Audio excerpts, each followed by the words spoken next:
sistémica, ¿sí? Eso aprendí la vez pasada en una videoaula sobre cómo dar aulas por vía Zoom. Tiene que ser la imagen tuya, tiene que estar de acá hasta más o menos el pecho. Por eso es lo que estoy arreglando, porque a veces queda así. Coisinha que a gente aprende, ¿no? Bueno, entonces, recordando un poquitito, tenemos dos tipos de circulación. Una circulación que se llama gran circulación, que es la circulación sistémica, y una pequeña circulación, que es la circulación pulmonar, ¿sí? Entonces, esta circulación sistémica es un circuito de la sangre, ¿verdad? Que empieza, por así decir, con el corazón izquierdo. Esa sangre que sale por el corazón izquierdo y por la aorta va a pasar a los vasos sanguíneos, a las arterias de todo el cuerpo, y va a ir siendo distribuido de las arterias más grandes hacia las arterias más pequeñas, ¿sí? Va a ir llegando a los órganos y va a ir llegando a los capilares, ¿sí? A los capilares, donde va a haber el intercambio de nutrientes con el tejido, ¿sí? Entonces, el CO2 de los tejidos, los desechos de los tejidos, salen de las células y pasan a la circulación, y de la circulación pasa principalmente nutrientes y oxígeno hacia los tejidos. De esa forma, al salir ese oxígeno de la circulación de las arterias, de los capilares hacia los tejidos, esa sangre queda desoxigenada con mucho CO2, transformándose en sangre venosa. De ahí esa sangre va a pasar a las vénulas, y de las vénulas va a ir circulando y va a ir juntándose con otras vénulas y conformando venas cada vez más grandes, hasta llegar a la vena cava inferior, que trae toda la sangre venosa de toda la parte inferior del cuerpo, y la vena cava superior, que trae de la parte superior del tórax y también de la cabeza. Entonces, esa sangre venosa tiene que entrar al corazón por el atrio derecho, por la aurícula derecha, ¿sí? Y de ahí al ventrículo derecho, y del ventrículo derecho va a pasar a los vasos pulmonares, ¿sí? Para ser oxigenada esa sangre en los capilares alveolares, y para luego poder volver nuevamente hacia el corazón izquierdo por el sistema de las venas pulmonares, ¿sí? Recordando que la arteria pulmonar es la única arteria que lleva sangre venosa, y la vena pulmonar es la única vena que lleva sangre arterial, ¿sí? Bueno, entonces, ¿qué es lo que sucede acá? ¿Sí? Este conjunto de vasos sanguíneos y este circuito sistémico, como estábamos diciendo, trabaja a muy altas presiones. Por así decir, que la sangre sale con una presión de aproximadamente 120 milímetros de mercurio por la aorta, ¿sí? Y entonces esa sangre, que al viajar por todo el circuito, ¿verdad?, va a tener un promedio de 100 milímetros de mercurio de presión. Esa sangre va a ir llegando a los tejidos, como estábamos diciendo, y después tiene que volver esa sangre como sangre venosa, y va a venir con una presión muy baja ya, ¿sí? Siendo que en el corazón derecho, en el atrio derecho, la presión tiene que ser prácticamente cero, que no sé si se acuerdan ustedes, que es la presión venosa central, ¿sí? Entonces, esa sangre venosa que llega al atrio viene con una buena cantidad, pero con una baja presión, ¿sí? Y va a entrar dentro de los vasos pulmonares también en una buena cantidad, pero esa cantidad de sangre que va a entrar por minuto en los vasos pulmonares tiene la característica de que no va a aumentar la presión que está dentro de los vasos pulmonares. Entiéndase que dentro del circuito de los vasos pulmonares la presión es mucho más baja, ¿sí? Es aproximadamente el 20% de la sistémica. Entonces, ¿qué es lo que sucede? Este circuito pulmonar trabaja a bajas presiones con una resistencia baja, ¿sí? No ofrece mucha resistencia, no ofrece mucha oposición para la sangre que está viniendo del corazón derecho, ¿sí? Y ¿Por qué sucede eso? ¿Sí? ¿Por qué sucede eso? ¿Por qué hay tan baja presión dentro del sistema pulmonar? Uno de los motivos es porque el corazón está muy cerca del pulmón, está prácticamente pegado al pulmón. Entonces la distancia que tiene que recorrer no es tan grande. Uno es. Y otro es que los vasos pulmonares tienen una distensibilidad muy grande, ¿sí? Por cada aumento de presión que puede haber dentro de los vasos pulmonares, los vasos pulmonares tienen la capacidad de distenderse lo suficiente como para agarrar la sangre sin que la presión dentro de esos vasos suba demasiado, ¿sí? Entonces, la circulación pulmonar es una circulación, un sistema de baja resistencia, ¿sí? Y tiene mucha distensibilidad. Entonces, por eso, por más que el corazón reciba más sangre de lo que tiene que recibir, y por más que el corazón empuje hacia los pulmones sangre extra, por así decir, más veces por minuto o más cantidad por minuto, siempre dentro de los pulmones no va a aumentar demasiado mucho la presión. ¿Por qué? Porque la sangre extra que entre dentro de los pulmones o con una presión extra, la distensibilidad de los pulmones va a actuar como si fuera un amortiguador y no va a dejar que esa presión suba demasiado, ¿sí? Entonces, solamente para darles un ejemplo, si nosotros empezamos a razonar y pensamos, ¿sí? Yo estoy sentado ahora, estoy solamente escuchando la clase del doctor, no estoy haciendo ningún esfuerzo físico, entonces mi presión está en 12,8 y qué sé yo, estoy en una situación basal, ¿sí? Pero si yo empiezo a hacer ejercicio, un ejercicio intenso, empiezo a hacer abdominales o flexiones de brazos, o me voy ahí y hago mis ejercicios de musculación, la tendencia es que el corazón izquierdo empiece a bombear más veces por minuto, ¿sí? Más veces por minuto y con una fuerza de contracción mayor, ¿verdad? ¿Por qué? Porque justamente está ocurriendo lo que estaba diciendo el compañero también sobre el ejercicio, ¿verdad? O sea que la persona o yo que estoy haciendo ejercicio, estoy haciendo que mis músculos necesiten de más oxígeno, ¿sí? Necesito más oxígeno, entonces el corazón va a bombear más veces, con más fuerza, para mandar sangre a esos tejidos y oxigenar esos tejidos, para que los músculos puedan hacer una buena contracción, ¿sí? Entonces, y ahí cae de maduro pensar, si se contrae más veces por minuto y si empuja más fuerte la sangre, entonces el corazón izquierdo va a hacer que la presión arterial suba, la presión arterial sistémica, ¿verdad? Va a subir. No sube demasiado, en niveles fisiológicos tiene que subir 20 milímetros de mercurio, 30 máximo, ¿verdad? Entonces, ¿qué es lo que sucede? ¿Verdad?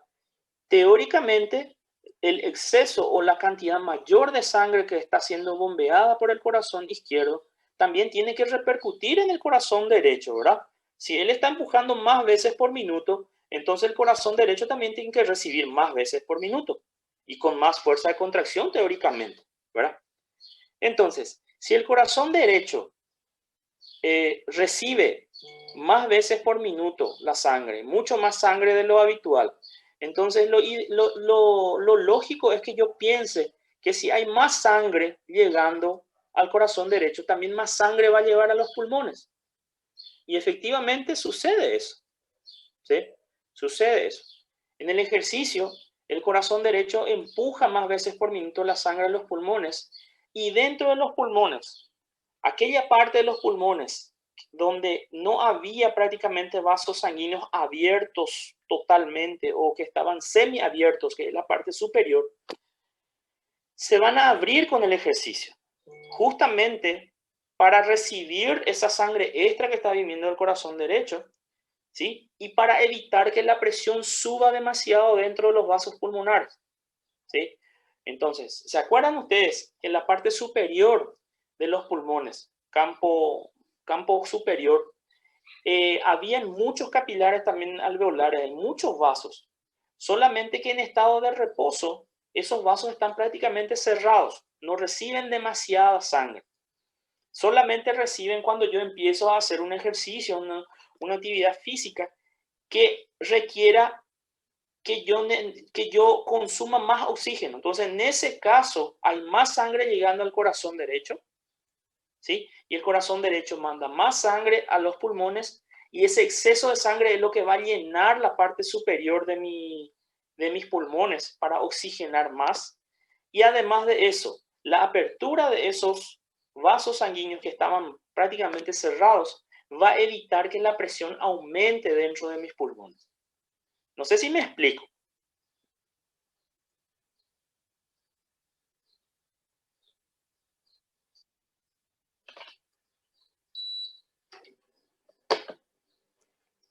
Bueno, entonces, este fenómeno que nosotros estamos hablando, este fenómeno que estamos recordando de la parte de fisiología, ¿verdad? Es el fenómeno de reclutamiento, ¿sí? Fenómeno de reclutamiento. ¿Por qué se llama fenómeno de reclutamiento? Porque es el fenómeno en el cual, ¿verdad? Es como que se hace que los vasos sanguíneos de la parte superior del pulmón, que estaban prácticamente colapsados, se abran en el caso de ejercicio, en el caso que yo necesite oxigenar más sangre, ¿sí? Y ese fenómeno de reclutamiento me va a ayudar a mí a que la sangre que viene extra del corazón derecho no haga subir la presión dentro de los vasos pulmonares y evita entonces que haya, por así decir, fuga del líquido al espacio extracelular y también que algunos vasos sanguíneos se rompan dentro de los pulmones, ¿sí? Porque si el corazón derecho empuja demasiada sangre hacia los pulmones, va a haber mucha sangre entrando dentro de los pulmones, ¿sí? Y gracias entonces a esos vasos sanguíneos que se abren, va a recibir esa sangre extra y se va a distender y entonces va a amortiguar la presión extra que se está formando.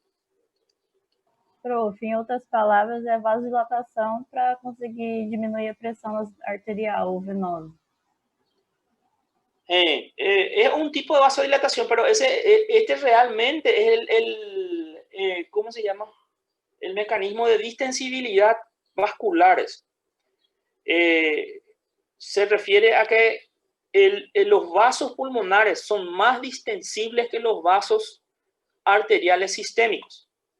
Entonces, ellos por cada aumento de presión, él tiene la capacidad de distenderse más, de modo a poder albergar la sangre extra, ¿sí? La sangre extra, y de modo a evitar que esa presión, esa sangre que vino en mucha cantidad, aumente la presión dentro de los vasos, ¿sí? John Lucas, este no es el mecanismo de Frank Starling, ¿sí? El mecanismo Frank Starling habla de que el corazón en condiciones fisiológicas debe empujar toda la sangre que le llega, ¿sí? Sí, el corazón derecho está empujando toda la sangre que le llega, ¿verdad? Pero el fenómeno que estamos teniendo acá es el fenómeno de la distensibilidad de los vasos sanguíneos pulmonares. ¿Está bien?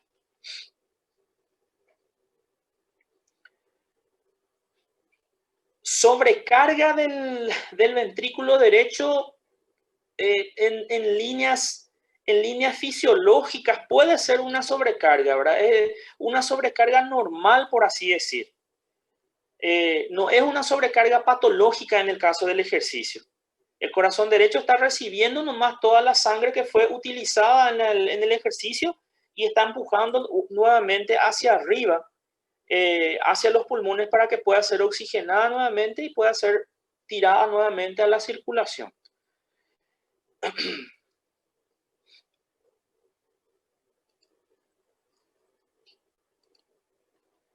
Entonces, lo que quiero que ustedes entiendan bien, ¿sí? Entonces, nosotros tenemos dos pulmones y esos dos pulmones tienen un sistema de vasos sanguíneos bastante interesante, ¿sí? Un sistema de vasos sanguíneos que reciben la sangre del corazón derecho y al recibir la sangre del corazón derecho, ellos tienen que oxigenar esa sangre para poder pasarla al corazón izquierdo después. Entonces, en condiciones fisiológicas y en condiciones basales, mi pulmón no se llena de sangre, ¿sí? Estando en reposo, mi pulmón nunca está de vértice a base, nunca está lleno de sangre, ¿sí? Solamente la parte media y la parte inferior son los que están bien cargados de sangre. La parte superior es como que está medio vacío. Tiene también sangre, pero tiene solamente una sangre para que esa parte de los pulmones se pueda nutrir, ¿sí? Eso es en condiciones basales, ¿sí? Entonces, ¿qué pasa en el ejercicio? En el ejercicio, como yo estoy haciendo una actividad que exige más oxígeno, porque los músculos están pidiendo más oxígeno, entonces se manda por el corazón izquierdo más sangre y más veces por minuto con una fuerza mayor, ¿sí? Entonces, también hay entonces ese exceso de sangre, por así decir, por minuto, tiene que llegar al corazón derecho. Entonces, si se está mandando mucha sangre a la periferia y eso está resultando en un retorno venoso mayor, entonces, ¿qué es lo que sucede? El corazón derecho también va a empujar más veces por minuto hacia los pulmones. Y si empuja más veces por minuto hacia los pulmones la sangre, eso quiere decir que va a entrar mucha sangre a los pulmones con el riesgo de aumentar demasiado la presión dentro de los pulmones, ¿sí? Entonces, ¿por qué cuando el corazón derecho está empujando exceso de retorno venoso hacia los pulmones, hacia los vasos pulmonares? ¿Por qué entonces no sube tanto la presión? Porque los vasos sanguíneos son muy distensibles y porque también hay un fenómeno llamado reclutamiento. O sea que cada vez que el corazón derecho va a tener que empujar más sangre por minuto a los pulmones mismos, sus vasos sanguíneos se van a abrir más, se van a distender más para agarrar esa sangre extra. Y además de eso, los vasos sanguíneos que estaban en la parte superior de mi pulmón, que estaban más o menos colapsados, se van a abrir también. Y con eso, entonces, la sangre extra va a entrar en los pulmones, pero no va a aumentar la presión. Siempre va a quedar como si yo estuviera, por así decir, en estado de reposo. Va a haber más sangre, pero sin aumento de presión, ¿sí? Entonces, ¿se entendió eso, chicos? Sí. Sim, prof. Sim, Quase o mesmo que Sim. capacitância, né? ¿Eh? O nome de recrutamento é quase o mesmo que capacitância das venas. En ese caso va a aumentar la capacitancia, va a aumentar, porque la capacitancia es la capacidad de albergar cantidad de sangre por minuto. ¿Cuánto el vaso sanguíneo puede agarrar o soportar de sangre? La distensibilidad es cuánto el vaso se puede distender por cada aumento de presión, ¿sí? Bueno, entonces, en individuos normales, ¿sí? No a gente que estuda medicina, otros los normales. Estoy brincando. En los individuos normales, la presión sistólica dentro del árbol pulmonar es de aproximadamente 21.5 milímetros de mercurio, que puede variar 5.1 para arriba o 5.1 para abajo. O sea que entonces el rango iría desde 16, más o menos, 16 milímetros de mercurio hasta 26, 27 milímetros de mercurio. Más o menos así sería. Y la diastólica va de 9.5, la diastólica 9.5 más o menos 3. O sea que puede subir 3 para arriba o puede bajar 3 para abajo. Pero si nosotros agarramos y buscamos un poco en los libros, vamos a ver que el promedio de la presión dentro del sistema vascular pulmonar es aproximadamente 20 milímetros de mercurio. Comparando entonces con la presión dentro del sistema arterial de la circulación sistémica, ¿verdad? Vamos a ver que entonces es la quinta parte. Es 5 veces más, la presión es 5 veces menos que la presión de la circulación sistémica. porque la circulación sistémica tiene aproximadamente 100 milímetros de mercurio de presión. Y dentro de los pulmones es 20. ¿Se entiende? Entonces, estos valores serían interesantes que ustedes manejen, este valor de 20. ¿Sí? ¿Cuándo se considera que la presión está aumentada, que la presión arterial pulmonar está aumentada? Cuando las cifras son superiores en 5 milímetros de mercurio a la media de la población sana. Si la media es 20, entonces este 20 puede variar en 5 milímetros de mercurio para arriba. O sea que la presión puede ir de 20 hasta 25, que es normal todavía, que la presión todavía está normal. Pero pasando ese 25 ya es una hipertensión pulmonar. No sé si me explico.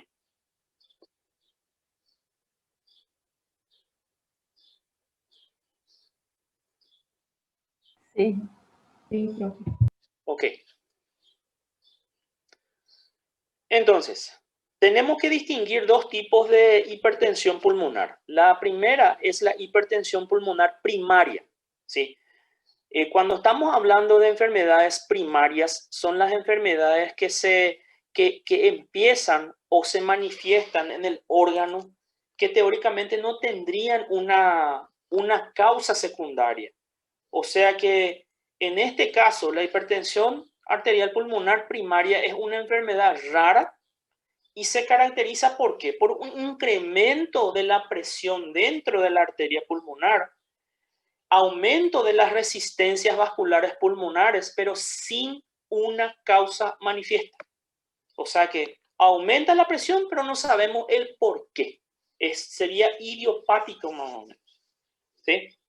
La incidencia de esta hipertensión arterial pulmonar es de aproximadamente 2 casos por millón, ¿sí?, de habitantes.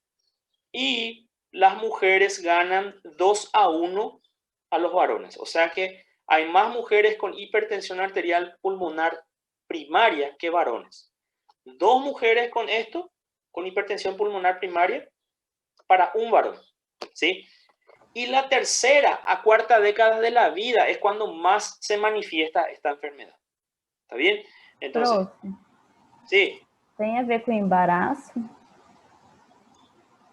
No. No.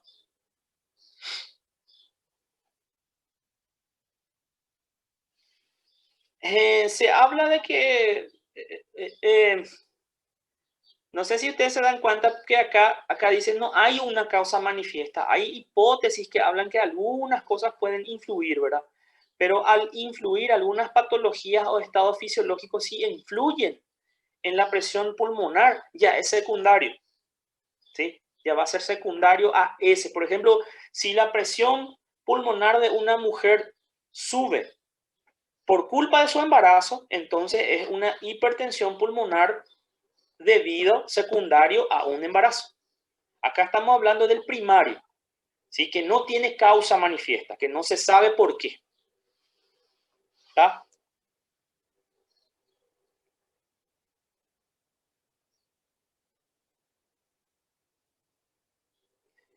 Sí, sí. Vamos a explicar enseguida por qué sucedería eso, ¿sí? Esta es la definición. La hipertensión pulmonaria, entonces, hipertensión pulmonar primaria, entonces, ¿qué es? Es una enfermedad rara que se caracteriza por un incremento de la presión de las resistencias vasculares pulmonares sin una causa manifiesta. Esa es la definición. ¿Y qué es o cuál es la etiología, como estábamos diciendo? No conocemos la causa. Pero ¿qué es lo que sabemos de esta enfermedad? Que hay un problema en el endotelio, en la pared de los vasos, ¿sí? Ese sería el problema. Hay algo que está ocurriendo en la pared de los vasos y probablemente hay un desencadenante, alguna causa que no se conoce cuál es, ¿verdad? Que actúa sobre el endotelio y hace que ese endotelio pierda el tono vasomotor normal y empiece a querer contraerse, ¿sí? Empieza a querer contraerse. Además de eso, hay también activación de plaquetas, ¿verdad? Y formación de trombosis, ¿sí? Esas tres cosas son las cosas principales que ocurrirían dentro de los vasos pulmonares sin una causa manifiesta. Además de eso, también ocurriría o se liberarían sustancias llamadas factores de crecimiento. Y esos factores de crecimiento lo que harían es promover una neovascularización, ¿sí? en el lecho vascular pulmonar, promoviendo la formación de vasos sanguíneos que no son muy normales, que son todos tortuosos, ¿sí? Entonces, la circulación dentro de esos vasos sanguíneos va a ser una circulación, por así decir, una circulación más dificultosa. ¿Por qué? Porque los vasos sanguíneos son todo un enmarañado, no son vasos rectos. Entonces el flujo dentro de esos vasos sanguíneos va a ser un flujo turbulento, aumentando la resistencia y también aumentando la presión dentro de esos vasos.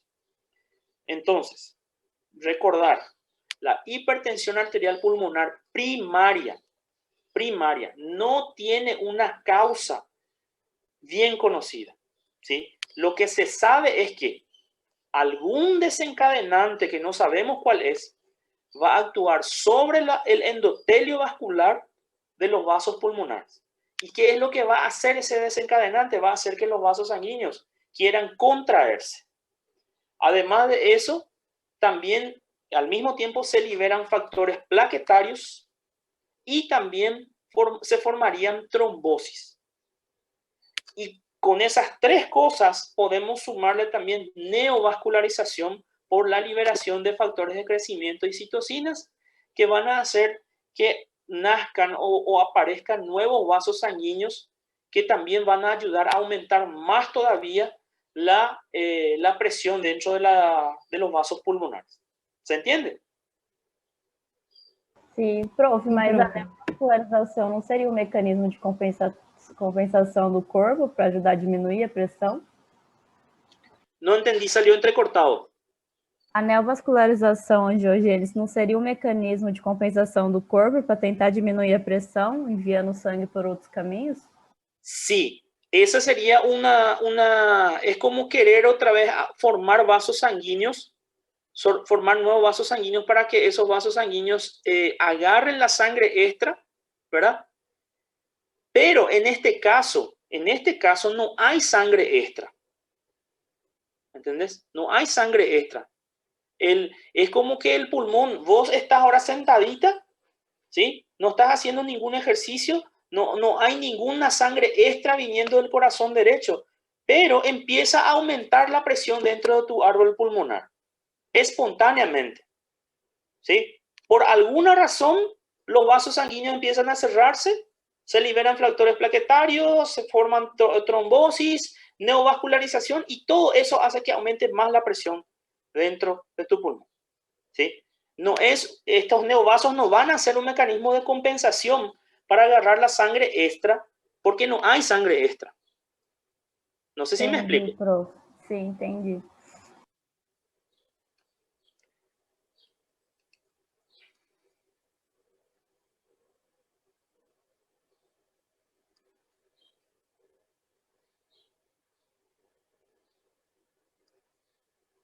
Así mismo, Leandra. Así mismo. El fenómeno de reclutamiento es el fenómeno que va a ayudar que en condiciones fisiológicas de ejercicio, ¿sí? No en este caso de la hipertensión pulmonar, en condiciones normales, nosotros tenemos el fenómeno de reclutamiento, ¿sí? El fenómeno de reclutamiento va a ser, hago ejercicio o estoy en una situación de estrés donde mi corazón izquierdo está trabajando, mi corazón está trabajando más, entonces va a llegar más sangre a los pulmones. Como llega más sangre a los pulmones, esa cantidad extra puede querer hacer aumentar la presión dentro de los pulmones. Entonces, los vasos sanguíneos que están en la parte apical se abren, reciben esa sangre extra, oxigenan la sangre para que mi estrés sea resuelto y evita que la presión suba, ¿sí? ¿Por qué? Porque se distendió lo que tenía que distender y metió la sangre en vasos sanguíneos que estaban vacíos. Entonces eso amortigua la presión. No sé si respondo a tu pregunta. Sim, profe. Muchas gracias. Dale. Bueno, entonces, dentro de los factores de riesgo para la hipertensión arterial pulmonar primaria, figuran, por ejemplo, la hipertensión arterial esencial o la hipertensión arterial sistémica, ¿sí? Presión alta, ¿verdad? El VIH, la hipertensión portal, los anorexígenos, la colagenosis como el lupus, la artritis, el shunt congénito o la comunicación auriculoventricular o interventricular, la comunicación entre sangre venosa y sangre arterial, ¿sí? Todos estos, por diferentes mecanismos, harían que aumenten el flujo sanguíneo hacia los pulmones, ¿sí? Y haciendo entonces que aumente también el flujo sanguíneo a los pulmones, harían que esos vasos sanguíneos tengan, por así decir, un aumento de la presión, por así decir, que ya tenía, o sea, que la persona ya tiene esa hipertensión pulmonar primaria, y si es que con eso tiene también estos cuadros, entonces la hipertensión va a aumentar, ¿sí? Va a aumentar más todavía, porque los vasos sanguíneos ya están cerrados, o sea, no es que están cerrados, ya están más cerrados, están contraídos, y además de eso le llega más sangre, entonces va a haber más aumento de resistencia y más aumento de presión, ¿sí? Se habla también de la existencia de una base genética para esta enfermedad, para esta hipertensión arterial primaria. ¿Por qué? Porque se vio que en 100 personas que tienen este tipo de hipertensión pulmonar primaria, 7% de ellas tenía también en su familia otras personas con el mismo problema. O sea que de ahí se deduce que probablemente hay una predisposición genética para esta enfermedad. Bueno, entonces, si eso es hipertensión arterial pulmonar primaria sin una causa aparente, entonces ahí nosotros vamos a hablar ahora de la hipertensión arterial secundaria, ¿sí? ¿Qué es la hipertensión arterial pulmonar secundaria? Es la hipertensión dentro de los pulmones causada por otra enfermedad. Ya no es la que aparece espontáneamente, ¿sí? Sino yo tengo primero una enfermedad y esa enfermedad me lleva a tener hipertensión pulmonar, ¿sí?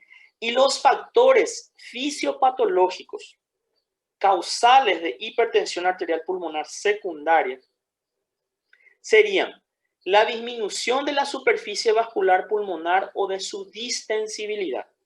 O sea que si una persona tiene un pulmón y en ese pulmón hay menos vasos funcionando, menos vasos sanguíneos funcionando que lo normal, o los vasos sanguíneos que tenían que ser muy distensibles ya son más duros, entonces, ¿qué quiere decir eso? Que eso va a llevar a un aumento de la resistencia y va a llevar a un aumento de la presión dentro de ese árbol pulmonar, ¿sí? Como ser, por ejemplo, la tromboembolia, que hablamos la vez pasada, ¿verdad? ¿Qué es lo que pasa con el tromboembolismo pulmonar? En el tromboembolismo pulmonar hay un trombo que ocluye un vaso sanguíneo. Si está ocluido el vaso sanguíneo, ¿verdad? ¿Qué es lo que va a suceder? Ese vaso sanguíneo que está ocluido, semiocluido, la sangre va a tener mucho más resistencia para pasar por ahí.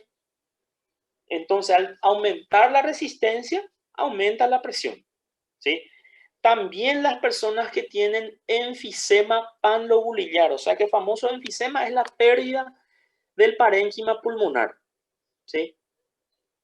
Por la deficiencia alfa-1 antitricina, entre otros, ¿verdad?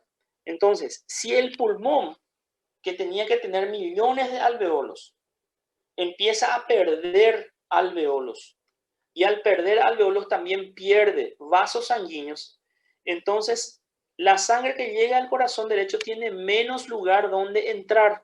Y al tener menos lugar donde entrar, también la resistencia va a aumentar y aumenta la presión. Y las personas que tienen también algún tipo de problema, tipo cáncer, ¿sí? Y por culpa de ese cáncer se le tuvo que cortar una parte del pulmón. Al cortar una parte del pulmón, ¿qué se está cortando? El tumor, se está cortando alveolos sanos y también se está cortando vasos sanguíneos. Entonces, es como que la persona va a tener menos pulmón o menos vasos sanguíneos pulmonares para recibir la sangre que está viniendo del corazón derecho, y eso va a hacer que entonces mucha sangre en poco espacio, ¿verdad?, haga que aumente la presión. Otro fenómeno, otro factor fisiopatológico importante que explicaría la hipertensión pulmonar secundaria es la pérdida de la capacidad de reclutamiento y la distensibilidad de los vasos pulmonares, como ocurre en el caso de la fibrosis. ¿Sí? ¿Qué es lo que ocurre en el caso de la fibrosis? En la fibrosis pulmonar, en las enfermedades intersticiales, el intersticio empieza a fibrosar. Fibrosa y a la vez fibrosa también después el alveolo y fibrosa también los vasos sanguíneos. Entonces, una persona que tiene fibrosis pulmonar es una persona que tiene parte de los pulmones transformada en una cicatriz. ¿Sí? Entonces, la sangre va a entrar, va a venir de los pulmones, del corazón derecho, va a entrar en los pulmones, pero va a encontrar muchos vasos sanguíneos que están ocluidos por fibrina o que están completamente fibrosados. Entonces, la sangre no va a poder circular por ahí. Entonces, va a tener que circular por los vasos que están abiertos. Como hay menos vasos sanguíneos y hay mucha sangre, entonces la resistencia aumenta la presión arterial pulmonar. No sé si me voy explicando. Prof, o pneumotórax hipertensivo entra ahí? Es otra fisiopatología esa. Pneumotórax hipertensivo es por culpa de la entrada de aire en el espacio pleural. Estamos hablando de vasos sanguíneos. ¿Está bien?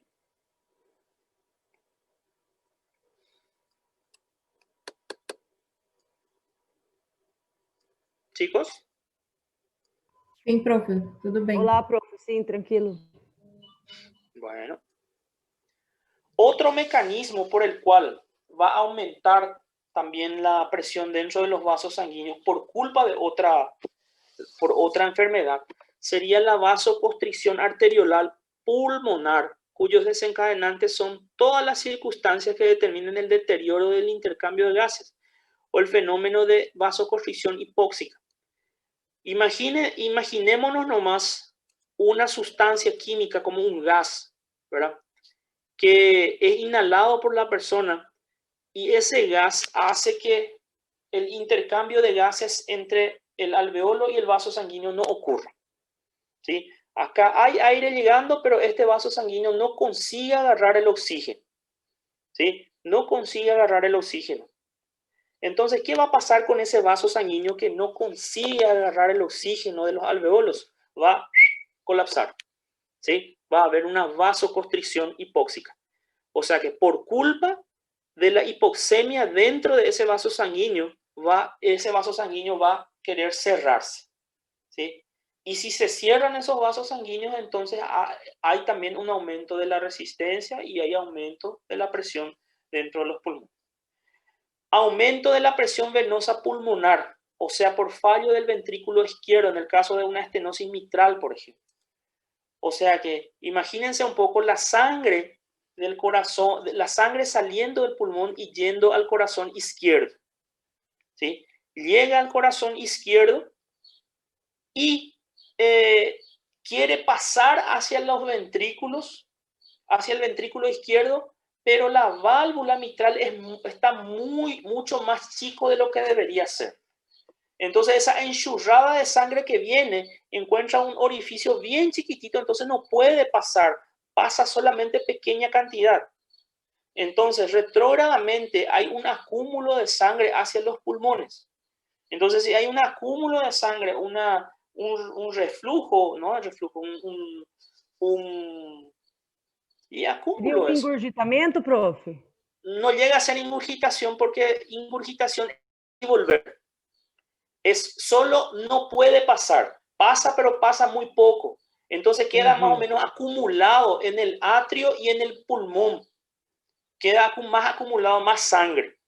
Entonces, si hay acumulado más sangre en el pulmón, entonces la presión aumenta también. ¿Sí? Como factores adicionales, el incremento del flujo sanguíneo, como el gasto cardíaco derecho, ¿verdad? Que se da en el ejercicio o shunt izquierdo o derecho, y también se da en el aumento de la viscosidad de la sangre.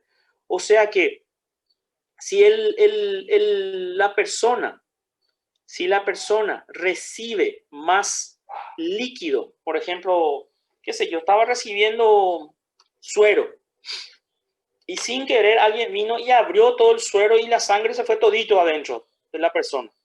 El suero se fue todito dentro de la circulación de la persona. Entonces, ¿qué pasa? Hay más sangre dentro del cuerpo. Va a haber más retorno venoso al corazón derecho.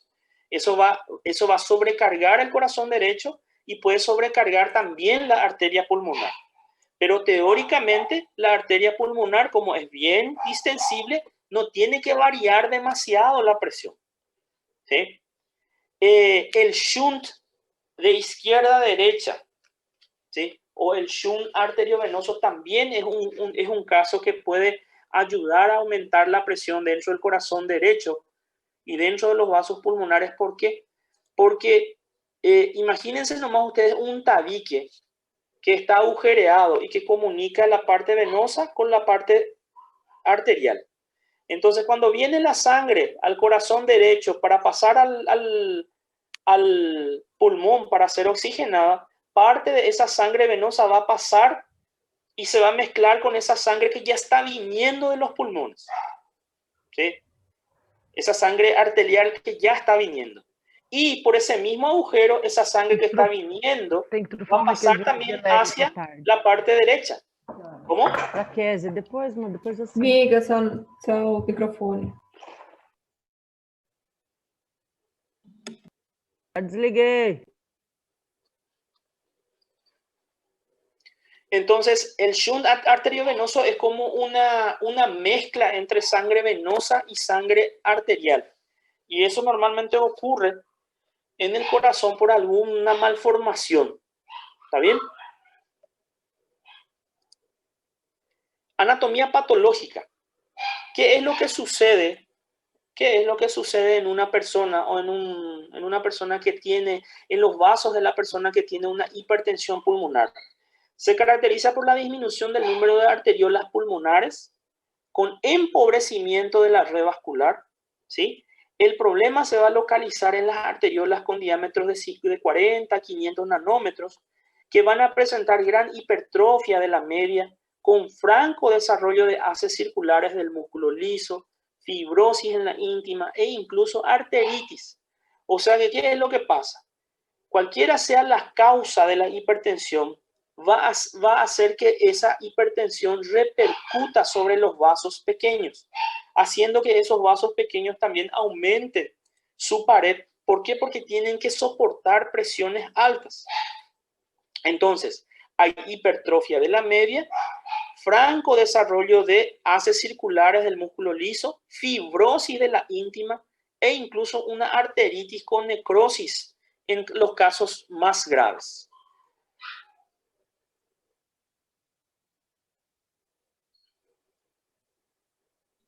Doutora Flávia mandou uma pergunta no chat. Sí. Shunt arteriovenoso. El shunt se refiere a una mezcla de sangre arterial con sangre venosa. ¿Sí? Se habla de shunt arteriovenoso, por ejemplo, en el caso de una persona que nace con una malformación en el cual el tabique del corazón tiene un buraco. Entonces la sangre venosa del corazón derecho se mezcla con la sangre arterial del corazón izquierdo. Entonces siempre hay más sangre dentro del corazón de lo que debería haber. Hay una sobrecarga. ¿Sí? Eso es shunt arteriovenoso. Mezcla de sangre venosa, mezcla con sangre arterial. ¿Te responde la pregunta, Churra?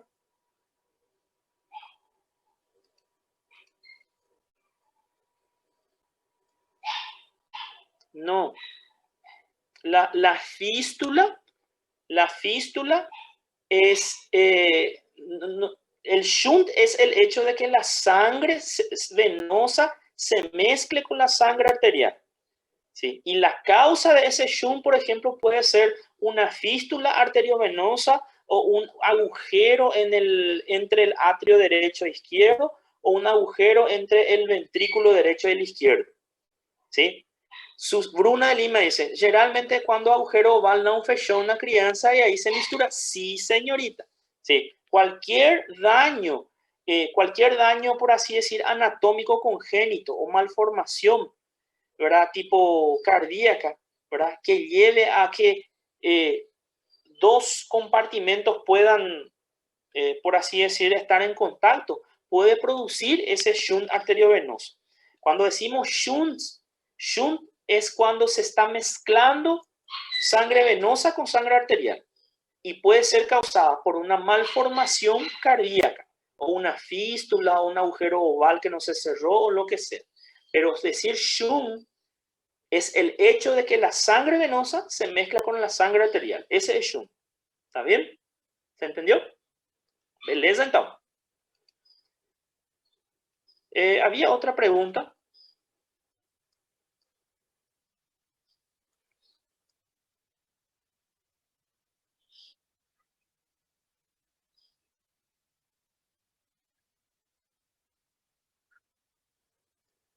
Grandes arterias, no, estamos hablando de las arteriolas chicas, todavía estamos hablando. ¿Sí? Entonces, el problema se localiza en las arteriolas con diámetro de 50 a 500, ¿verdad? Micrómetros. Van a presentar gran hipertrofia. ¿Por qué? Porque están sufriendo, es como que es más o menos así, John. Ellos son chiquititos y reciben sangre con mucha presión. Entonces, si ellos no hacen una cierta contracción, ¿qué es lo que va a suceder? Ellos van a reventar. Entonces, ellos hacen una cierta resistencia, el vaso sanguíneo empieza a hacer una cierta resistencia y con el tiempo ese de tanta resistencia que hace, se va aumentando las paredes. Es como que va haciendo mucho ejercicio y se va hipertrofiando. ¿Sí? Hay entonces desarrollo de los haces de círculos de músculo liso, fibrosis en la íntima e incluso se pueden inflamar esos vasos sanguíneos. ¿Está bien?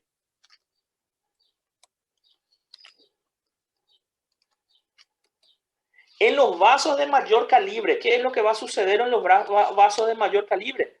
Dilataciones y cambios escleróticos. O sea que los vasos más grandes, no las arteriolas, ya los vasos más grandes, lo que van a sufrir es por la presión, se van a dilatar un poco, ¿verdad? Y con el tiempo, si eso se mantiene, eso se va a esclerosar o va a quedar duro. ¿Sí? Va a quedar duro con el tiempo. El ventrículo derecho presenta intensa hipertrofia de la pared y en las fases avanzadas del cuadro hay dilatación de las cavidades cardíacas derechas que puede llevar entonces a una insuficiencia cardíaca derecha. ¿Sí? Y es como habíamos hablado la vez pasada en la clase de tromboembolismo pulmonar. Si es que hay mucha resistencia dentro del pulmón, la presión está muy aumentada, ¿qué tiene que hacer el corazón? Tiene que hacer mucho o poco esfuerzo para mandar la sangre. Tiene que hacer mucho esfuerzo.